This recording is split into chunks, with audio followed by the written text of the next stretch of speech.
Eh, sino makapagsasabi? Sino makapag-uusga? Wala. Abay, bakit? Nangyari sa akin eh. Eh di pwede rin mangyari sa mga anak ninyo. Hindi naman ako batang promil. Hindi ako bonakid. Amlang ang tinitira ko nung araw.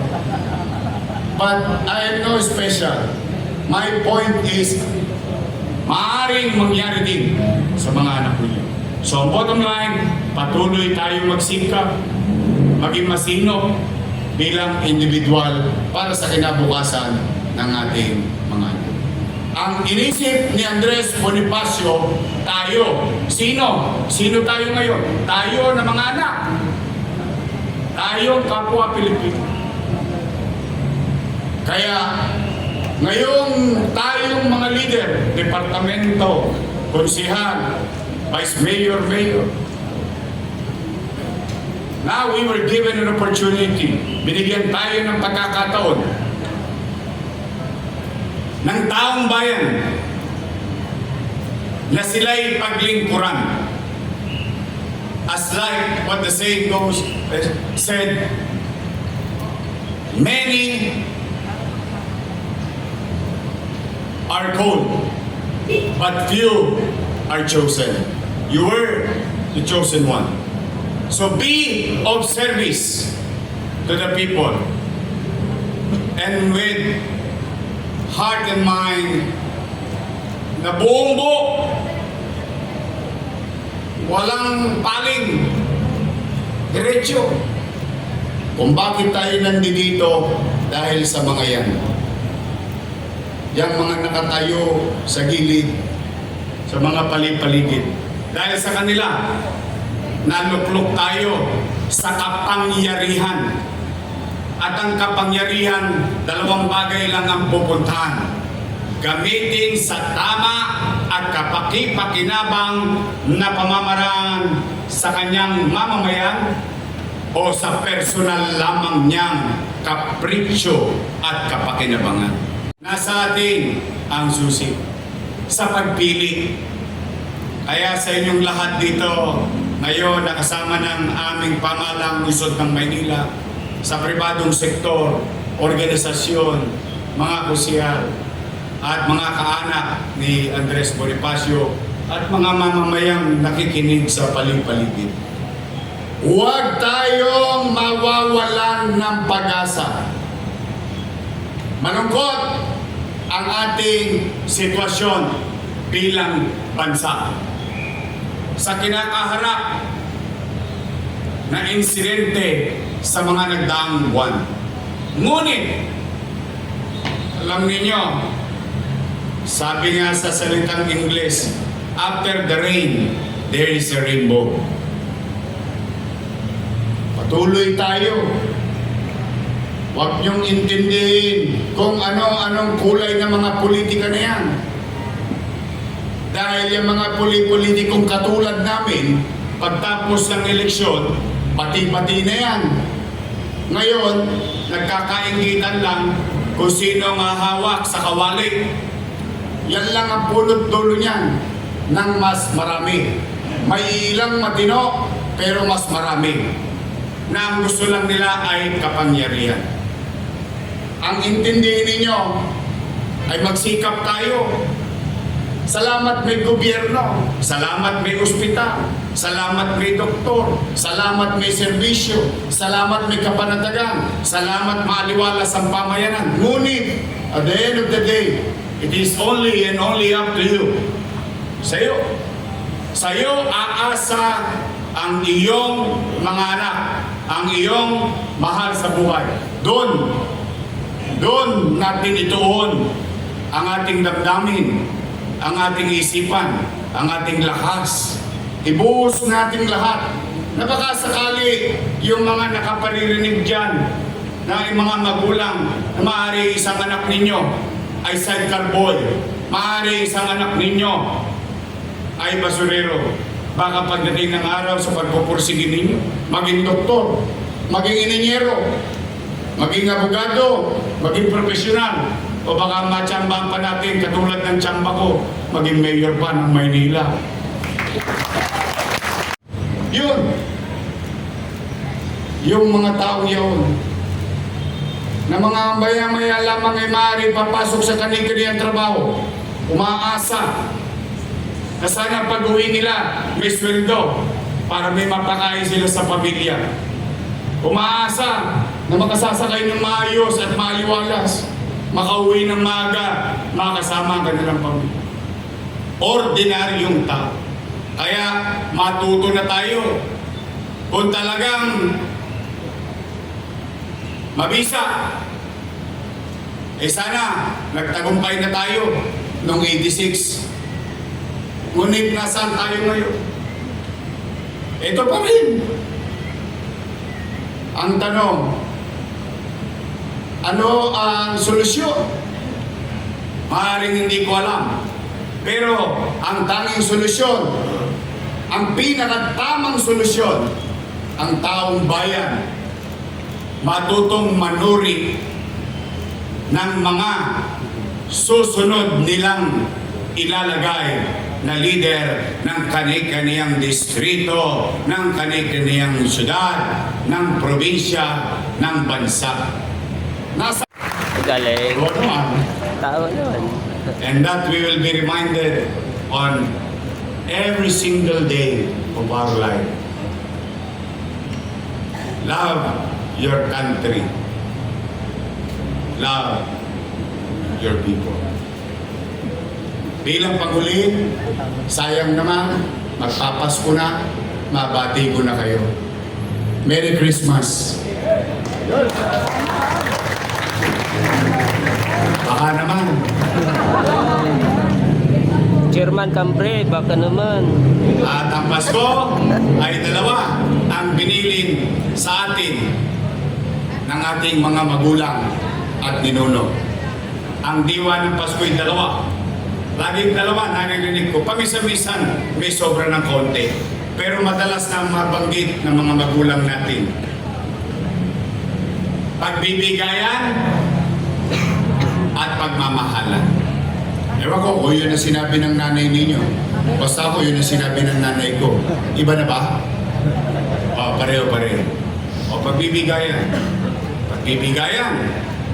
O, ikaw may nasusobra kang kaunti, wala namang masama. No? Hindi naman yan, persa. Pero hindi yun ang mahalaga sa diwa ng Pasko.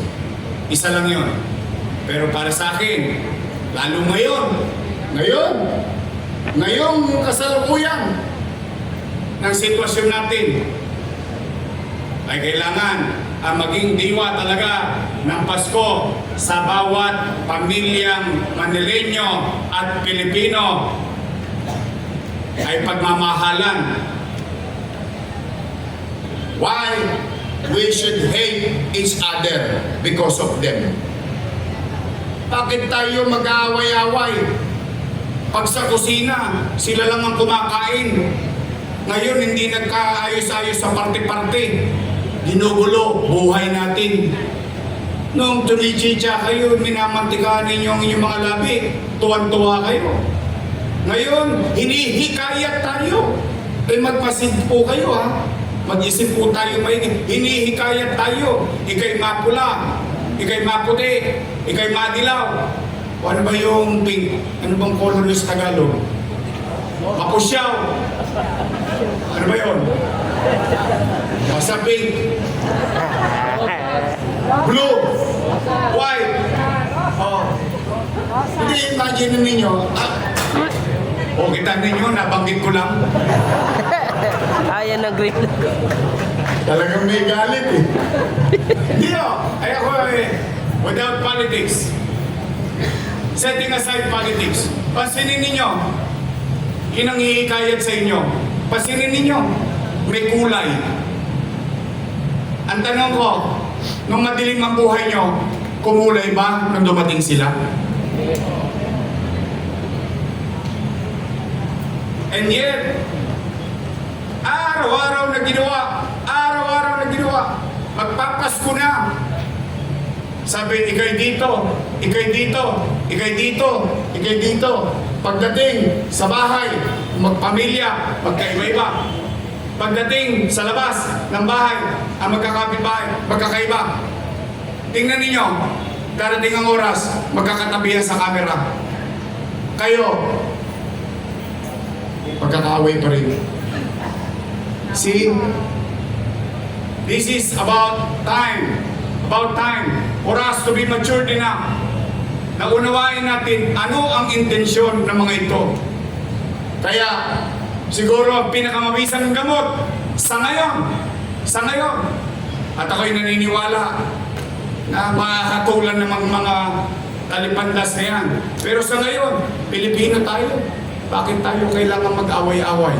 Bakit tayo kailangan maghiwa-hiwalay? For what? For whom? For our country? Maghiwa-hiwalay tayo? Hindi po totoo yun. Nangyari na nga yun dati. O, ilang revolusyon na ba tayo? Nagbago ba? May nagbago ba? Eh, kaya nga tayo sa ganito sitwasyon. Dahil hindi naman binago yung sistema eh. Binago lang yung nakaupo. Bakit? Kami naman, ang sabi nga. Kaya po, mga nanay ko, mga tatay ko, mga batang Maynila, ang diwa ng Pasko ay umiral sa ating puso. Ngayon, ano? Kapwa-tawad. Bahala na Diyos sa'yo. Uusigin ka rin pagdating ng araw. Mauna ka na sana. Pero for the meantime, not only Manileños, as Filipino, we should not inculcate hate among each other, among families. Ngayon nyo isa puso yung diwa ng Pasko na itinuro sa atin ng ating mga ninuno, ng ating mga magulang. Ang Pasko ay pagmamahalan. Sana araw-araw Pasko. Maraming salamat, Ninong. Maraming salamat, Ninang. Huwag niyong kalimutan ang pamasko namin. So muli, I hope you get the message. We will not participate in uncertainty of this city. I have 2 million mouths to feed, protect, and guide. We have an old city to build for the next generation. We have an environment to address for our children. That is my obligation to this city. That is my sworn statement to the people of Manila. I owe it to them. I don't owe it to anybody. Taong bayan ang naglagay sa akin dito, hindi politiko. Kaya sa inyo lahat, mag-iingat kayo. Nawa, maging masagana ang bagong taon sa bawat mundo, sa buong mundo at bawat bansa, sa buong bansa at lalo na sa buong Maynila. Magandang araw po. Happy birthday! Andres Bonifacio. Pwede ba? Kahit marami siya, baka marinig na tayo. Pwede bang tumayo kayong lahat? Kayo rin dyan. Pwede ba samahan ninyo ako? Oh. Kantaan natin. Sabay-sabay. Music!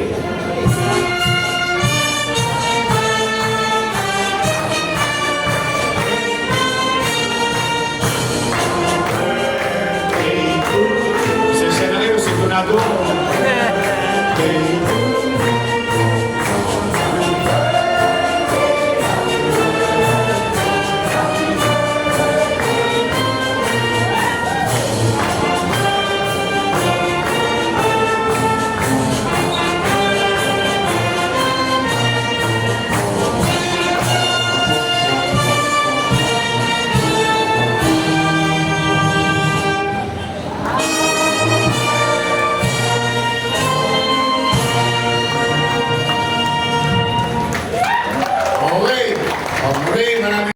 You don't do the middle thing.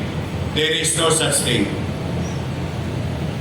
Kaya Sana mga kapwa ko halal ng lungsod ng Maynila, umaasa sa atin ng tao. Itong pagkakataon na ito, mauubos din to. Mauubos ang pagkakataon na ito. Hindi ito panghabang buhay. Kaya ang hamon ko sa inyo ay katulad ng hamon ni Andres Bonifacio.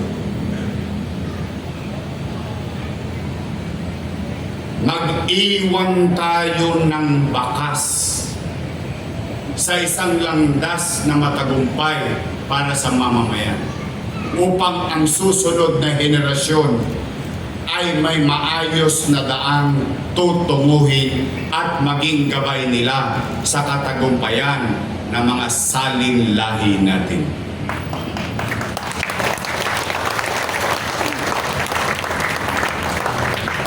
Kaya po muli sa aming mga kasama na naparito sa Tutuban, now you understand.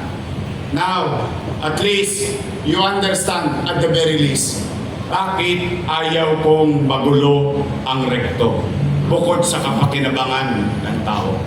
So that the people, the next generation, will see, makita si Andres Bonifacio at tapang at tao.